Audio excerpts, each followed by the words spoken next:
Kadambari silks లో కళ్యాణ గమనీయం cell మార్చి 6 నుండి 19 వరకు ప్రతి 15,000 బ్రైడల్ సారీస్ కొనుగోలుపై ఒక గోల్డ్ కాయిన్.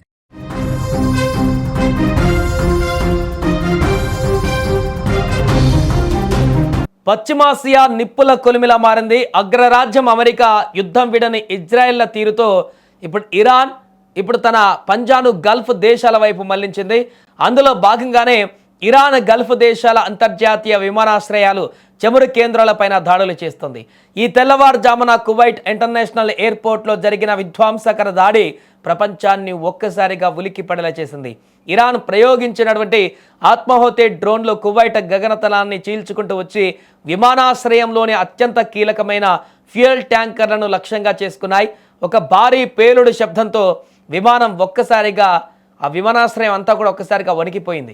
ఆకాశాన్ని తాకుతున్న మంటలు, దట్టమైన పొగతో ప్రయాణికులు ప్రాణభయంతో చెల్లాచెదరుగా పరుగులు తీశారు. అగ్నిమాపక సిబ్బంది సకాలంలో స్పందించి మంటలను అదుపు చేయడంతో పెను ప్రమాదం తప్పింది. అయితే కేవలం కువైట్ మాత్రమే కాదు, ఇటు Dubai, Saudi Arabia, Qatar, Bahrain వంటి దేశాలపైన ఇరాన్ మిసైళ్ల వర్షం కురిపిస్తూ గల్ఫ్ రీజియన్ను ఇప్పుడు గడగడలాడిస్తుంది. ఇక ఫిబ్రవరి 28న మొదలైనటువంటి ఈ యుద్ధ వాతావరణం ఇప్పుడు క్లైమాక్స్కు చేరుకుంది. కువైట్ పైన ఇరాన్ గురిపెట్టడం వెనుక పెద్ద వ్యూహమై కనిపిస్తుంది. గత మార్చి 8న చమురు నిల్వ కేంద్రాలపైన, మార్చి 14న ఎయిర్పోర్ట్ రాడార్ వ్యవస్థలపైన దాడులు చేసినటువంటి ఇరాన్ ఇప్పుడు నేరుగా విమాన ప్రయాణాలనే స్తంభింపజేసేలా వ్యూహాలు రచిస్తుంది. మినా అల్ అహ్మదీ రిఫైనరీ, ఆలీ అల్ సలేం ఎయిర్ బేస్లు కూడా ఈ దాడుల ప్రభావానికి లోనయ్యాయి. అమెరికా మిత్ర దేశాలను దెబ్బ కొట్టడం ద్వారా ట్రంప్పై ఒత్తిడి పెంచాలని ఇరాన్ ఇప్పుడు భావిస్తోంది. ఇరాన్ దెబ్బకు అటు నెతన్యాహు, ఇటు ట్రంప్ ఇద్దరు కూడా ఉక్కిరిబిక్కిరవుతున్నారు. గల్ఫ్ దేశాల నుంచి వస్తున్న ఒత్తిడితో ఏం చేయాలో పాలు పోలేని స్థితిలో ట్రంప్ ఉన్నారు. ఇప్పుడు మరోవైపు ఇరాన్, ఇజ్రాయెల్ మధ్య ప్రత్యక్ష యుద్ధం భీకరంగా మారుతుంది.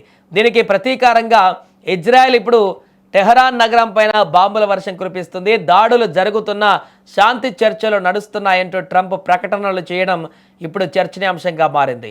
ఇరాన్ దగ్గర కోల్పోవడానికి ఇంకేమీ లేదని, ఆ దేశం సర్వం కోల్పోయిందని ఆయన ఎద్దేవా చేశారు. ఇక ఇరాన్ ముందున్న ఏకైక మార్గం ఓటమిని అంగీకరించి సరెండర్ అవడమేనని ట్రంప్ స్పష్టం చేశారు. కానీ ఇరాన్ మాత్రం తగ్గేదే లేదన్నట్లుగా గల్ఫ్ దేశాల ఆర్థిక మూలాలను దెబ్బకొడుతూ యుద్ధాన్ని మరింత తీవ్రతరం చేస్తుంది.